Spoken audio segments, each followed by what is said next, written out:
25장 마지막 부분에서 25장 23절에서부터 27절 여기에 볼 때에 아그리빠가 베스도 신임 총독을 방문했죠.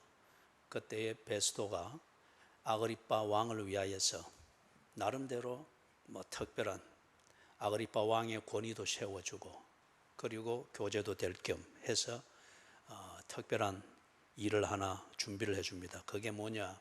한창 유대 땅에 이 핫 이슈가 되고 있는 바울이라고 하는 사람을 아그리빠가 직접 면담할 수 있도록 그렇게 해줍니다. 그게 25장 23절에서부터 27절의 내용이죠. 그래서 26장 1절에서 아그리빠가 바울에게 말할 것을 허락합니다. 왜 그러느냐? 아그리빠는 왕입니다. 그렇기 때문에 왕이 허락해야 말을 할 수 있는 이런 구조죠. 이 아그리빠는 헤롯 대왕, 헤롯이라고 하는 이름이 성경에 몇 번 나옵니다. 근데 헤롯 대왕 하면은 예수님이 태어났을 때에 있던 왕이었고 그 사람은 유대 전체를 다스렸습니다. 유대 땅 전체를. 그런데 헤롯 왕의 아들, 그래서 빌립, 안디바 그리고 아그리빠 있었죠. 아켈라오입니까?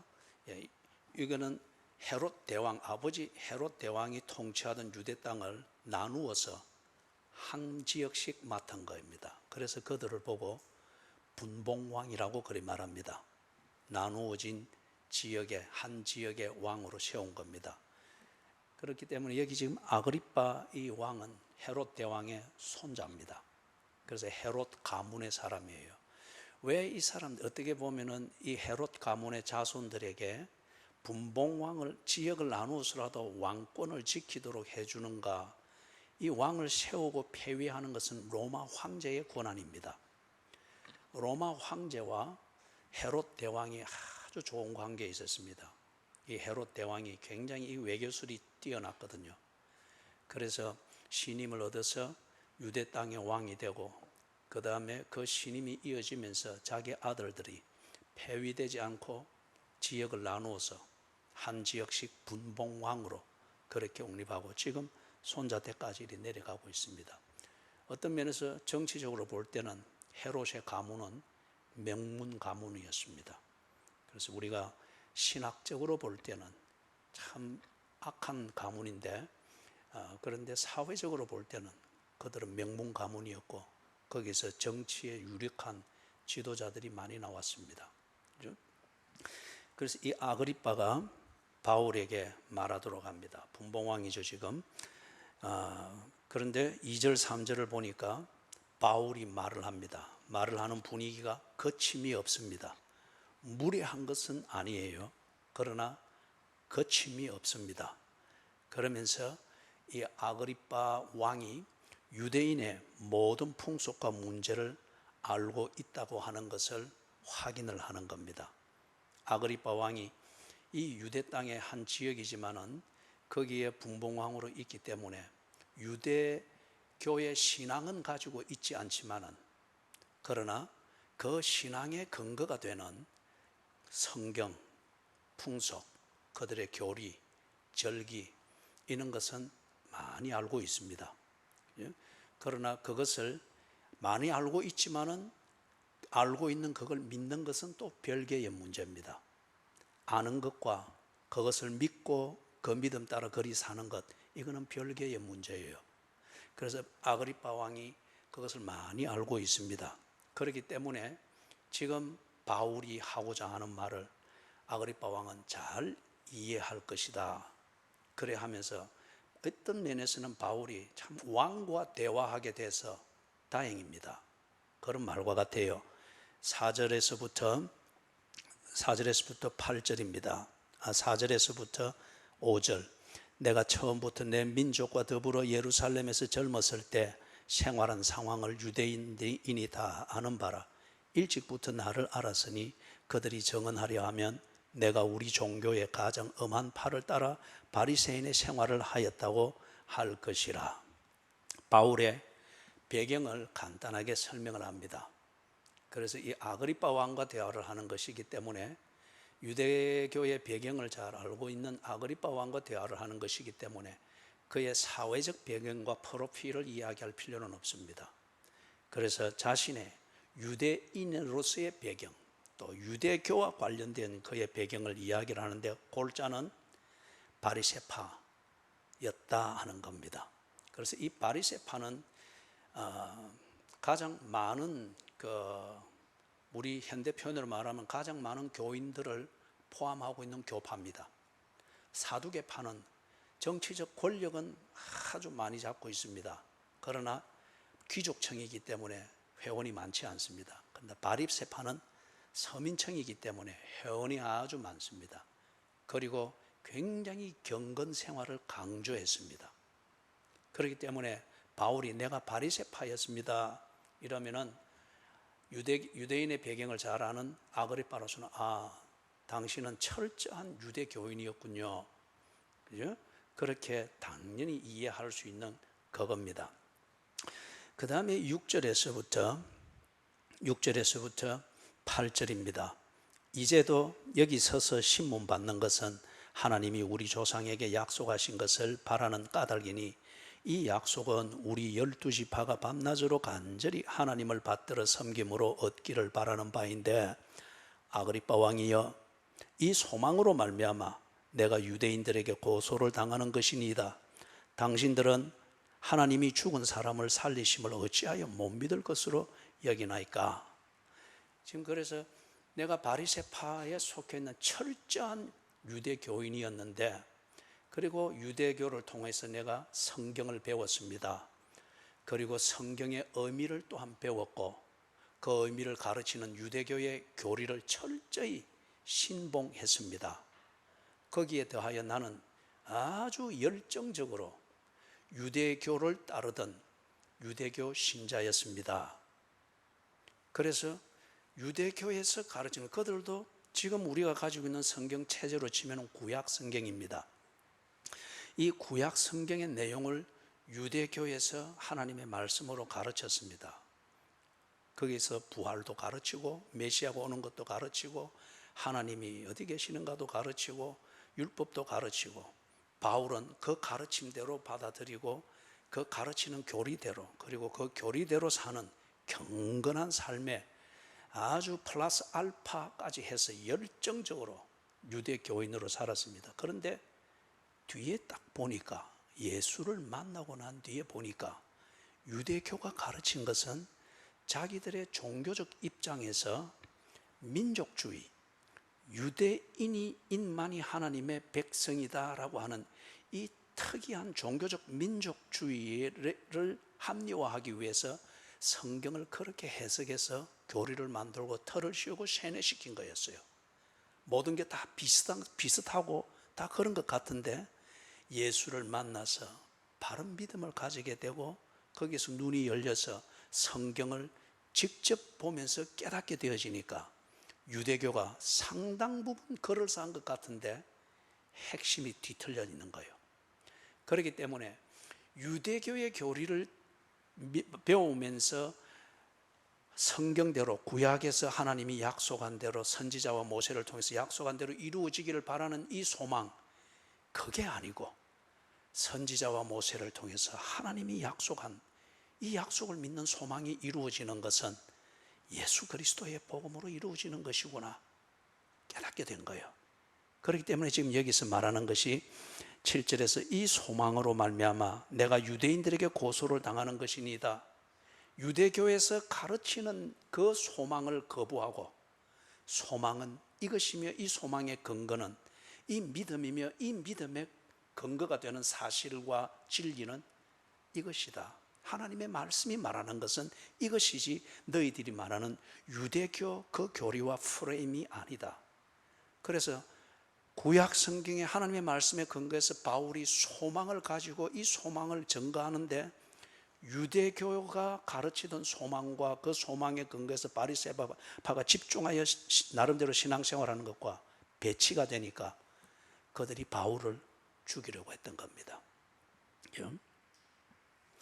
그래서 특히 그 중에서도 무엇이 왜곡됐는가? 메시아, 메시아는 누구이시며 그는 무엇을 하시는가?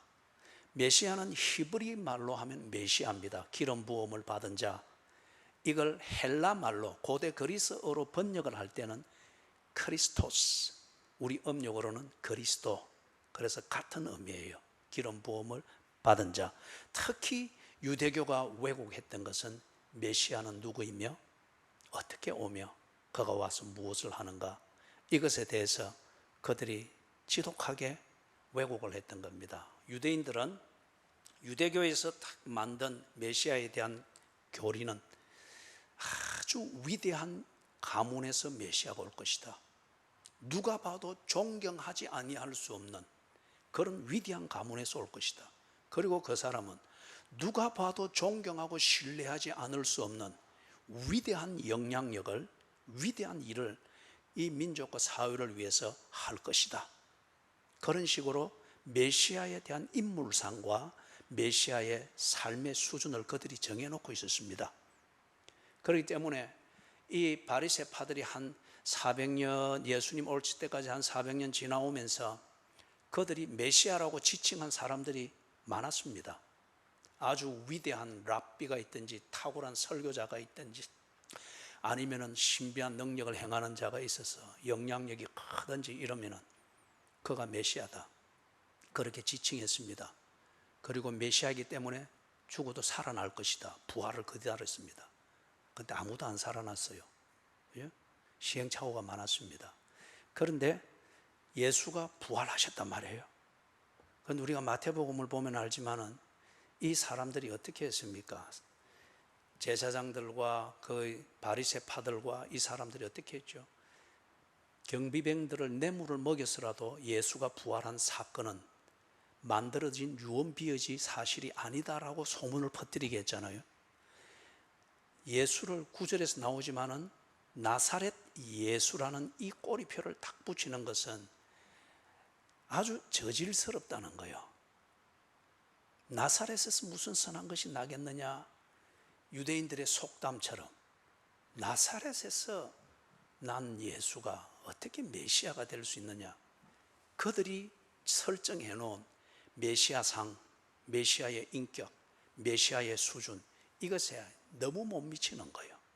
그렇기 때문에 그런 예수를 메시아로 인정할 수 해야 되는 그런 사건, 부활을 했다는 사건을 인정하면은 그들의 교리가 다 틀어지는 거예요.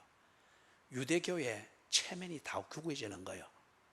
그래서 극구 그들은 예수의 부활 사건을 부정했습니다. 부정했습니다. 그 중에는 본 자도 있습니다.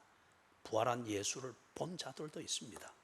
그리고 1차적인 정언을 통해서 2차, 3차 퍼지는 소문을 통해서 들었기도 하지만 1차적인 정언을 통해서 예수의 부활 사건을 들은 바리새인들도 있습니다. 그러나 그들은 부정해야 했습니다. 이게 여러분 종교의 무서움입니다. 이게 유사 기독교의 무서움입니다. 그들은 진리에 관심이 없습니다. 내 입장을 정당화시키기 위하여서 다른 것을 거짓으로 만드는 것에 관심이 있습니다. 자, 그래서 9절에서부터 12절, 여기서는 9절 한 절만 읽겠습니다. 나도 나사렛 예수의 이름을 대적하여 많은 일을 행하여야 될 줄 스스로 생각하고, 지금 여기서 9절에서부터 12절에 바울이 말하고자 하는 것은 내가 얼마나 열심이고 진정성이 있었던 유대교 교인이었던가 하는 것을 좀 구체적으로 자신의 삶에서 그 부분을 아그리파 왕에게 감정해 주는 겁니다. 유대인으로서, 유대교 교인으로서, 바리새파 교인으로서 얼마나 치열하게 살았는지, 그리고 자기가 유대교를 다 보호할 것처럼 그렇게 온몸을 던져서 헌신하여 살았던 것을 그렇게 합니다. 그래서 유대교의 입장과 다른 것은 다 거짓이고 다 틀렸고 그는 죽어 마땅하다고 여길 정도의 철저한 유대교인으로 살았던 것을 이야기를 합니다. 13절에서부터 18절입니다. 왕이여, 정오가 되어 길에서 보니 하늘로부터 해보다 더 밝은 빛이 나와 내 동행들을 둘러 비추는지라. 우리가 다 땅에 엎드러짐에 내가 소리를 들으니 히브리 말로 이르되 사울아 사울아 네가 어찌하여 나를 박해하느냐. 가시채를 뒷발질하기가 네게 고생이니라. 내가 대답하되 주님 누구시니까? 주께서 이르시되 나는 네가 박해하는 예수라. 일어나 너의 발로 서라. 내가 네게 나타난 것은 곧 네가 나를 본 일과 장차 내가 네게 나타날 일에 너로 종과 정인을 삼으려 함이니 이스라엘과 이방인들에게서 내가 너를 구원하여 그들에게 보내어 그 눈을 뜨게 하여 어둠에서 빛으로 사탄의 권세에서 하나님께로 돌아오게 하고 죄 사함과 나를 믿어 거룩하게 된 무리 가운데서 기업을 얻게 하리라 하더이다. 그런 바울이 어떻게 해서 유대인들이 죽여야 마땅한 사람이라고 완전히 이단으로 몰아간 거잖아요. 그렇게 취급을 받게 됐는가? 다른 말로 해서 왜 유대교를 버리고 유대교에서 이단이라 지목하여 거기 속한 자들은 박해하고 죽이는 것을 당연시 여기는 나사렛 예수당이 되었는가? 이걸 간증을 하는 겁니다. 이게 보통의 사건이든지 아니면 어떤 이론 하나를 가지고 설득돼서 지가 나사렛 예수당이 된 것이 아니라는 거예요. 그럴 정도로 자기는 약한 유대교 교인이 아니었다는 겁니다. 인정하지 아니할 수 없고 믿지 아니할 수 없는 사건이 일어났다는 거예요. 유대교에 대해서 유대교에 철저히 매여 있는 자기 자신의 사고방식과 생활과 가치관과 삶의 목적, 이것을 깡그리 부서뜨릴 수밖에 없는 강력한 사건이 그에게 일어났다. 그래서 내가 철저한 유대교인이었던 내가 이렇게 유대교에서 아주 지명수배 1위로 올릴 정도로 나사렛 예수당이 되었습니다. 이걸 지금 간증을 하는 거예요. 여러분, 예수님이 바울에게 나타났습니다. 이게 물론 신비한 현상이죠. 초월적인 사건입니다. 그러나 예수님은 히브리서에서 말한 것처럼 어제나 오늘이나 영원토록 동일하시니라. 동일하신 예수가 바울에게 나타나서 바울로 하여금 보게 했습니다. 그리고 바울이 9절에서 말하는 것처럼 나사렛 예수당이라고 하여서 그 사람들을 색출해내서 박해하고 죽이는 것에 앞장서는데, 이 바울을 곧 그렇게 하고 있는 바울의 삶이 어떤 그 내용, 어떤 그 성향인가 하는 것을 예수님이 설명하기를 네가 가시채를 뒷발질하기가 네게 고생이다. 여러분, 예를 들면 이런 거요. 탱자나무 가시 이걸로 뭔가를 만들어 놨다가 치십시다. 그걸 모르고 뒷발질로 치면서 뒤꿈치가 탱자나무 가시에 푹푹 박히는 것, 그것과 같다는 거예요. 왜 그리 어리석나? 네가 네 종교에 대한 열정 때문에 고통을 모르고 망해가는 것을 모르지. 이게 열정의 무서움입니다. 종교는 열정을 자꾸 뿜어내게 만들죠. 그러나 기독교는 종교가 아닙니다. 그렇기 때문에 열정을 말하는 것이 아니고 하나님과의 인격적 만남과 교제를 말하고 있는 겁니다. 그래서 바울이 하고 있는 이게 그런 것이다. 네가 박해하는 예수라, 이제 그렇게 말했죠. 그런데 여러분, 왜 예수님이 바울에게 이렇게 직접 나타났을까요? 그리고 왜 예수님께서 바울에게 직접 말씀하셨을까요? 그리고 예수님이 바울에게 네가 무엇을 위해서 어떻게 살아야 하며 어디서 살아야 하는가를 구체적으로 집어주셨을까요? 이걸 풀기 위해서 인간은 다 철학자가 됩니다. 사색자가 됩니다. 그리고 많은 부분 종교를 의지하여서 그 답을 찾으려고 합니다. 바울도 한때는 유대교에 귀의하여서 이 철학적 질문에 대한 답을 유대교의 종교적 교리로 찾고서 그렇게 열정적으로 살았습니다. 그런데 지금 예수께서 나타나셔서 철학을 말하는 것이 아니고 과학을 말하는 것이 아니고 인문학 강의를 하는 것이 아니고 천주교 교리를 세뇌시켜서 교리의 신봉자가 되고 교리의 감옥에 갇히도록 만드는 것이 아니고 신천지의 이만희 씨의 어떤 그런 종교적 카리스마, 그 카리스마를 합리하게 만들어 놓은 어떤 그러한 교리적 틀과 종교적 어떤 그 압력의 틀 안에 예수께서 바울을 다시 몰아넣는 것이 아니고 바울과 대화합니다. 바울이 알아들을 수 있는 말로 대화합니다. 이렇게 살아라.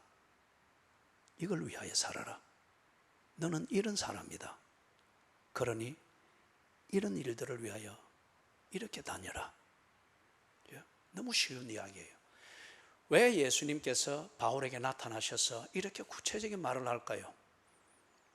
천주교에서 하는 말이 있습니다. 애를 낳으면 유치원에 가기 전에 우리에게 맡겨달라. 그러면은 평생토록 천주교인으로 만들 수 있다는 거예요. 그들의 교리 공부 차근차근. 그들은 성경을 직접 읽고 경건의 시간을 가지면서 묵상하지 않습니다. 천주교라는 틀이 주는 그 안에서 도덕적 완벽주의를 추구하면서 자기를 정결케 하는 것입니다. 신천지도 유치하지만은 그런 식이죠. 바울이 유대교에 어릴 때부터 유대교를 그렇게 해서 할을 받고 이래 하면서 철저한 유대교의 사고방식과 유대교의 종교적 심성과 어떤 그러한 삶의 습관이 다 종교심이 배어 있습니다. 이걸 어떻게 깰 수 있겠어요? 사건이 일어나야 됩니다. 그래서 지금 이 철저한 유대교의 사고방식과 체질과 성향과 심성을 가지고 있는 이 바울을 깨기 위하여서 예수께서 나타나신 겁니다. 신비하고 초월적이고, 이거는 바울이 최고의 학문을 배웠다고 하지만은 그가 가지고 있는 학문적 지성과 그것으로 다듬어진 어떤 철학적 논리와 그 다음에 이만한 나이가 되도록 살아온 그의 경륜을 가지고서 도무지 반박할 수 없는 분명한 현실의 사건이었습니다. 여러분, 사건과 사실이 내 눈앞에 펼쳐지지만은 내가 가지고 있는 지식의 구조를 가지고 설명할 수 없는 그런 것들이 있습니다. 우리 나이가 지긋이 들 동안 살아오신 분들은 그런 것들이 있을 거예요. 그죠? 그래서 제대로 우리의 대화는 상식이라고 하는 것, 나름대로 가지고 있는 지식의 공유 부분, 그 부분에서 통할 수 있는 지식과 논리를 가지고서 대화가 만들어지는데 어떤 경우는 그것을 벗어나는 것이기 때문에 대화가 안 됩니다. 그렇기 때문에 아무리 말을 해도 못 알아듣습니다. 그리고 내가 억울한 사람이 됩니다. 지금 바울에게 예수님이 나타났습니다. 보여주셨습니다. 바울이 알아들을 수 있는 말을 했습니다. 교리가 아닙니다. 사건입니다. 그러니 바울이 평생 세뇌되어져 있고 그렇게 살아가던 이 틀이 한꺼번에 다 무너졌습니다. 저항할 수 없는 것이에요. 그것 자체를 보면서도 저항을 하고 거부한다면 이것처럼 어리석은 게 없는 거죠. 그래서 지금 이 사건이 일어났습니다. 그런데 여러분, 이 놀라운 신비한 사건이 일어났을 때 바울과 함께 가던 그 동행하던 사람들에게는 하나의 현상이었지 그들에게는 내용이 없었습니다. 이 사건은 바울을 위해서 나타난 것이기에 바울에게는 현상이 아니라 사건이었습니다. 그러나 바울과 함께 하던 동행들에게는 현상이었습니다. 그래서 신비했으나 아무 내용이 없기 때문에 의미가 없었습니다. 그러나 바울은 이걸 통해서 그에게 일으킨 사건이니까 변했습니다. 그렇죠? 사람이 완전히 바뀌었습니다. 19절에서부터 23절입니다. 아그리빠 왕이여, 그러므로 하늘에서 보이신 것을 내가 거스르지 아니하고 먼저 다메섹과 예루살렘에 있는 사람과 유대 온 땅과 이방인에게까지 회개하고 하나님께로 돌아와서 회개에 합당한 일을 하라 전함으로 유대인들이 성전에서 나를 잡아 죽이고자 하였으나 하나님의 도우심을 받아 내가 오늘까지 서서 높고 낮은 사람들 앞에서 증언하는 것은 선지자들과 모세가 반드시 되리라고 말한 것밖에 없으니 곧 그리스도가 고난을 받으실 것과 죽은 자 가운데서 먼저 다시 살아나사 이스라엘과 이방인들에게 빛을 전하시리라 함이니이다 하니라. 바울이 완전히 변했다고 하는 것, 그것을 지금 이야기를 하는 것입니다. 여러분, 믿음은 어떤 사건이나 사실의 내용에 대해서 근거하여서 내가 생각하고 판단하고 행동하는 것, 그게 믿음입니다. 아그리빠 왕처럼 많은 사실을 보고 많은 사건을 경험하지만은 그는 그 사건과 사건에 근거하여서 유대교인들이 가지는 그 믿음은 갖지 않았습니다. 그는 모든 걸 정치적으로 생각했지, 그거 자기가 본 사실과 사건에 근거해서 생각하고 판단하고 행동하지 아니했습니다. 그는 사실을 알 뿐 믿지는 아니했다는 겁니다. 오늘날 교회 안에서도 많은 교인들이 성경을 여럿 읽고 설교를 평생을 들으면서 많은 사실을 알고 간접적이든 직접적이든 그리고 사건을 경험합니다. 그러나 바울과 동행했던 그 동료들처럼 그것이 그들에게는 현상이 될 뿐, 그들이 목격하고 알게 된 사실과 사건에 근거해서 생각을 하고 판단하고 행동하는 이 믿음의 단계로 나아가지를 못합니다. 그러다 보니까 많이 보고 많이 아는 만큼, 그러나 믿지 않기 때문에 인생이 참 금방집니다. 인생이 참 교만합니다. 그리고 교만이 그러하듯이 내용은 참 어리석습니다. 바울이 19절에서 말하는 것처럼 하늘에서 보이신 것을 내가 거스르지 아니하고, 보았음에도 불구하고 어찌 안 믿을 수 있겠어요? 들었음에도 불구하고 어찌 안 믿을 수가 있겠어요? 그렇죠? 본 것을 바울이 믿었습니다. 그것도 하늘에서 보이신 것. 들은 것을 그는 전합니다. 예수로부터 들었는데 어찌 전하지 아니할 수가 있겠는가? 그리고 믿기 때문에 바울은 더 이상 숨길 것이 없습니다. 사랑하는 여러분, 우리가 어디서 무엇이 되어 있던 사람은 결국 자기가 중심으로 믿고 있는 대로 처신하게 됩니다. 남편을 믿으면 온 사방에서 유혹이 있고 당신 참 아름답다라고 말할지라도 그것은 다 물리치고 남편에게 집중합니다. 믿기 때문에. 그러나 남편을 믿지 아니하는 것 같으면 그는 남편을 수발하고 남편과 교제하고 한 방에서 자고 이렇게 교제는 하지만은, 그러나 행동은 밖에 가 있습니다. 믿지 않기 때문이에요. 남편이라는 사실은 인정합니다.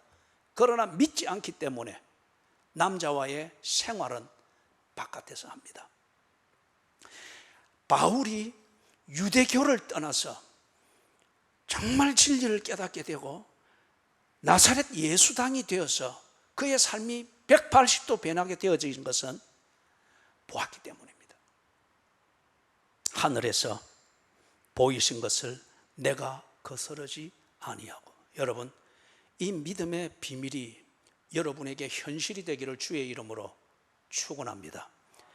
믿지 아니하면은 어떤 것도 이루어질 것은 없습니다. 내가 믿는 것, 그것 결과만 일어납니다. 귀신을 믿으면 귀신처럼 됩니다. 사기꾼을 믿으면 반드시 사기당합니다. 가짜를 믿으면 반드시 당신의 인생은 가짜가 될 거예요. 하나님이 계시다면, 그리고 그 하나님을 믿는다면 당신은 하나님의 일을 볼 것입니다. 우리는 교회를 믿는 것이 아니라 교회를 통해서 하늘에서 보여주시는 이것을 보고 그걸 믿는 겁니다. 천주교를 믿는 것이 아니라 하나님을 믿어야 됩니다. 이만희 씨를 믿는 것이 아니라 성경에서 가르치는 하나님을 믿어야 됩니다. 장로교의 교리를 믿는 것이 아니라 교리의 근거가 되는 성경을 읽고 성경을 깨닫고 그 성경을 통해서 하늘에서 내게 보이신 이 진리를 믿어야 됩니다. 그것을 믿고 그렇게 살면은 반드시 진리가 말하는 그게 당신의 삶에 이루어질 것입니다. 그래서 하늘에서 보이신 것을 내가 거스르지 아니하고, 앞에서 말했던 것을 다시 한번 정리하면은 바울은 본 것을 믿습니다. 유대교의 세뇌되어진 대로 사는 것이 아니라 본 것을 믿습니다. 들은 것을 전합니다. 누구에게 들었습니까? 예수에게 들은 것을 전합니다. 믿기 때문에 숨길 것이 없습니다. 믿는 대로 사는 것이니까요. 그리고 유대교의 속임과 오도를 막아야 한다는 이 사명감이 절실합니다. 자기가 유대교의 교리와 그 종교적 분위기와 강압성에 거기에 세뇌되어져서 그렇게 살았던 것, 거기에 유대 땅에 수없이 많은 유대인들이 그렇게 사니까 이것을 막기 위해서 사명감을 가지고 일어납니다. 그런데 이러다 보니까 거기에 20절에 있는 것처럼 유대인들을 이방인과 같이 취급할 수밖에 없습니다. 이것은 민족적 구분이 아니고 하나님 앞에서의, 복음 앞에서의 인간에 대한 그러한 처리입니다. 유대인이기 때문에 하나님의 백성이 아니고 이방인이기 때문에 지옥의 운명에 처해진 죄인이 아니라 하나님과의 관계 안에 들어있지 못하면 그는 죄인이라는 거예요. 그래서 유대인을 죄인 취급했습니다. 그리고 당신들이 진정으로 회개하지 않으면 당신들도 버림받은 지옥 자식입니다. 유대인들이 여기에 화가 났던 거예요.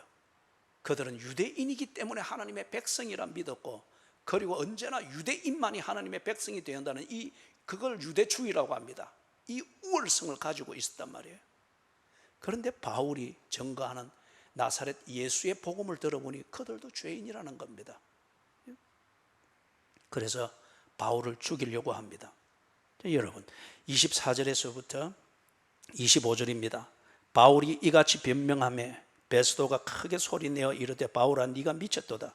네 많은 학문이 너를 미치게 한다 하니 바울이 이르되 베스도가 가여 내가 미친 것이 아니요 참되고 온전한 말을 하나이다. 신임 총독 베스도는 당연히 로마의 사고방식과 그리고 이 정도 귀족이 되면은 헬라의 학문을 섭렵했습니다. 헬라의 철학적 논리와 그것의 사고방식에 다 그게 기본이 되어 있습니다. 그래서 베스도가 바울이 증거하는 이 일에 대한, 이 바울이 거듭나게 된 이 일에 대해서 증언할 때에 베스도의 반응은 과학적입니다. 상식선에서 바울의 얘기를 듣습니다. 그렇기 때문에 여러분, 과학은 이미 우리가 있는 것을 가지고서 우리가 있는 이 현상과 이 물질 세계가 이렇게 돌아가고 있는 것, 이 배후에 어떤 원리가 있는가를 찾아내는 것이죠. 그렇기 때문에 과학에서는 물리학이 중요하고 생물학이 중요하고 화학이 중요합니다. 그러나 그것은 안 보이는 그 진리를 찾아낼 수는 없습니다. 이게 과학의 틀이기 때문에 우리가 경험하고 있는 이 세계, 이 현상의 배후에 움직이는 원리가 뭔가, 물리학적 원리, 화학적 원리, 생물학적 원리가 무엇인가, 이것을 찾아내는 거예요. 베스도의 사고방식은 딱 그 틀입니다. 그렇기 때문에 이게 바울이 신비한 이런 걸 봤다, 예수의 소리, 이게 그에게는 상식에 안 맞는 거예요. 그래서 베스도가 네가 미쳤다. 그러니까 바울이 긴 말 하지 않습니다. 내가 할 말을 합니다. 내가 미친 것이 아니요 참되고 온전한 말을 하나이다. 베스도에게 이 신비한 설명을 해주는 것, 성경을 한 번도 읽지 아니하는 자에게 성경을 들이대면서 설명하며 전도하는 것, 이게 참 어떤 면에서는 벽과 대화하는 것과 같을 수 있죠. 그런데 그 다음에 아그리빠 왕이 이 바울에게 반응을 합니다. 28절, 아그리빠가 바울에게 이르되, 우리가 이걸 위해서 26절부터 읽겠습니다. 26절에서부터 28절, 왕께서는 이 일을 아시기로 내가 왕께 담대히 말하노니 이 일에 하나라도 아시지 못함이 없는 줄 믿나이다. 이 일은 한쪽 구석에서 행한 것이 아니니이다. 아그리빠 왕이여, 선지자를 믿으시나이까? 믿으시는 줄 아나이다. 28절, 아그리빠가 바울에게 이르되 네가 적은 말로 나를 권하여 그리스도인이 되게 하려 하는도다. 여기 27절에서 왕이여 선지자를 믿으시나이까? 이 말은 아그리빠가 선지자의 존재와 선지자가 한 일, 이것을 잘 알고 있습니다. 선지자가 말한 하나님의 말씀을 믿느냐, 이 질문이 아니에요. 그런 사실이 있다는 걸 당신이 알고 믿지요, 인정하지요, 그 말입니다. 그들이 말했던 것은 하나님의 말씀이며 그 하나님의 말씀의 뜻은 내가 경험했던 것을 증언하는 바로 그것입니다. 이걸 소위 말해서 전도하는 거예요, 아그리빠에게. 거기에 대해서 아그리빠의 반응은 28절에서 정치적으로 반응을 합니다. 그리고 이 지극히 정치적인 이 아그리빠 왕이 여론을 생각하지 아니할 수 없습니다. 그래서 지금 바울의 이 전도를 듣고 자기 심정은 그렇게 갑니다. 그러나 그것을 공개적으로 그리 할 수 없는 것은, 수긍할 수 없는 것은 유대인들의 민심이 돌아서면 폭동이 일어날 수 있겠죠. 폭동이 일어나면 로마 황제로부터 폐위당하게 됩니다. 식민지를 어떻게든 안정되게 관리하는 것, 이게 총독에게도 제1순위고 분봉왕에게도 제1순위입니다. 그렇기 때문에 여론이 잠잠토록 하기 위해서 아그리빠 왕이 대답을 반응을 하는데, 바울의 이 복음 전구와 간증에 대하여 정치적이고 여론을 의식하여서 그렇게 대답하면서 치부해 버립니다. 여러분, 참 안타까운 인생이죠. 예를 들면 우리 시대에도 어떤 조금 더 수입을 얻는다는 문제, 그게 자기 추측이에요. 좀 더 일하고 좀 더 뭘 하고 뭐 집중하면은 이게 이렇게 잘 될 거고 뭔가 수입이 생길 거고 어떻게 할 것이다, 자기 추측이죠. 확률에 근거한 추측이죠. 그러나 확률은 언제나 증명되는 것은 아닙니다. 그래서 교회 중심의 삶을 떠납니다. 하나님 중심의 삶을 떠납니다. 성경 중심의 삶, 이것보다는 무리 중심의 삶으로 밖에서 처신을 어거적거리고 합니다. 그죠? 그리고 꼭 이런 하늘로부터 임하는 말씀을 듣고 깨달음이 있을 때에 아그리빠 왕처럼 정치적으로 여론몰이를 의식하여서, 직장에서 내 위치를 의식하여서 그렇게 거부해 버리게 되는 걸 봅니다. 여러분 가운데 이런 분들이 있다면 정신을 차리기를 바랍니다. 막연한 추측을 가지고 살아서는 안 됩니다. 우리가 불렀던 찬송가 95장의 3절 가사처럼 길도 없이 해먹어 다닐 때에 저 원수 조롱하도다. 무리 중심으로, 시세 중심으로 판단하고 다닌다고 하나님 중심, 성경 중심, 교회 중심의 가치관을 이런 식으로 거부하게 될 때에 당신의 삶이 그렇다는 거예요. 길도 없이 광야를 방황하고 헤매고 다니는 그런 인생과 같다는 거죠. 저 원수 조롱하도다. 24절, 25절, 29절을 보면은 바울이 전도합니다. 조금도 주눅들미 없습니다. 바울이 이르되 말이 적으나 많으나 당신뿐만 아니라 오늘 내 말을 듣는 모든 사람도 다 이렇게 결박된 것 외에는 나와 같이 되기를 하나님께 원하나이다 하니라. 바울이 죄수이기 때문에 결박된 채로 지금 서서 증언을 합니다. 그런데 당당합니다. 이게 무례함과 과잉 행동을 하는가, 괜찮은 척, 이게 아니고 그가 가지고 있는 믿음이, 그리고 이 믿음에 근거하여 바울이 처신을 하니 당당합니다.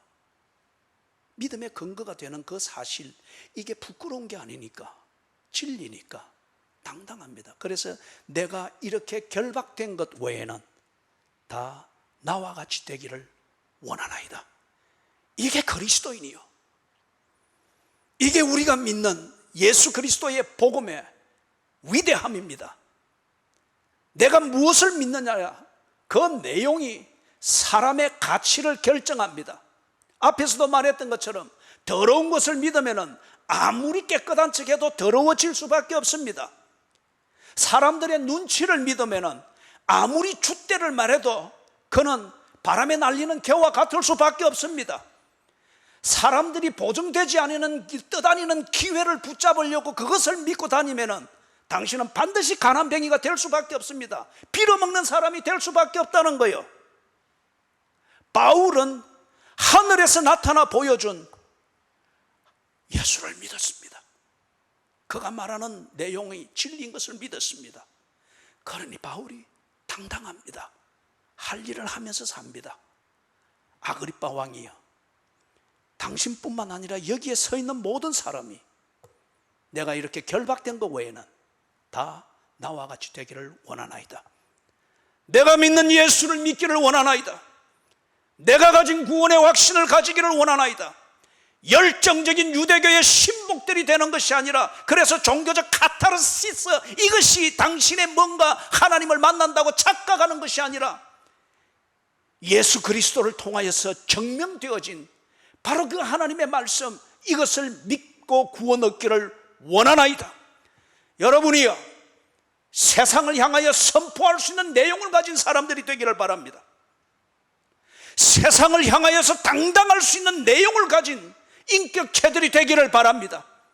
돈을 가지고는 여러분이 세상을 여러분 앞에 굴복시킬 수 없습니다. 굴종하는 척하는 사기꾼을 만들 뿐이죠.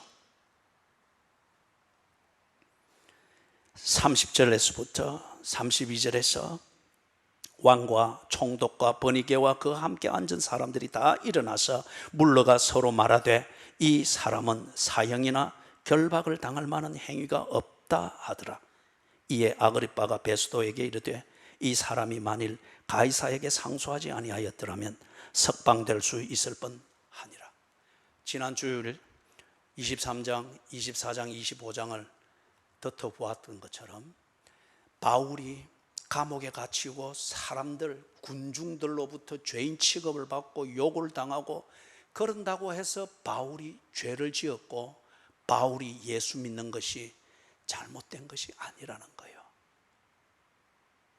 정치적 이유였고 종교적 편견이었고 그들처럼 되지 않는다고 해서 신천지가 겁박을 주고 이리 하듯이, 그리고 천주교가 우리 개신교인들을 참 많이 죽였습니다.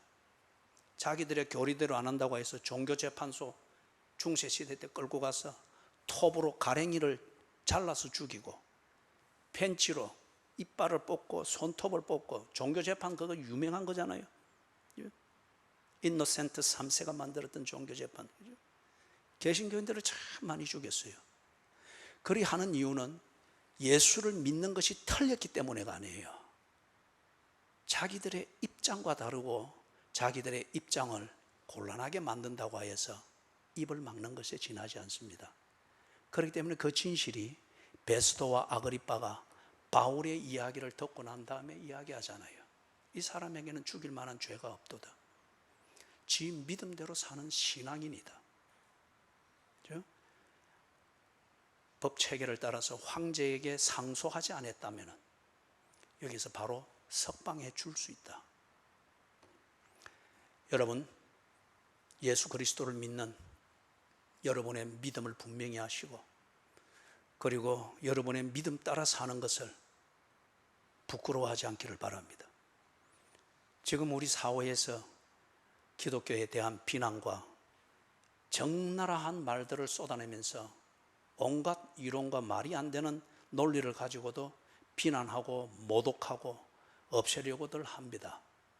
그러나 그런 분위기 때문에 여러분이 하나님 중심, 성경 중심, 교회 중심으로 사는 것이 잘못하고 있는 것처럼 주눅들지 않기를 바랍니다. 그런 어리석은 그리스도인이 되어서는 안 됩니다. 우리가 믿는 것은 우리를 부끄럽게 만드는 것이 아닙니다. 그렇기 때문에 바울이 로마서 1장 16절에서 내가 복음을 부끄러워하지 아니한다고 했습니다. 진리이기 때문에, 그렇게 되어지는 것이기 때문에.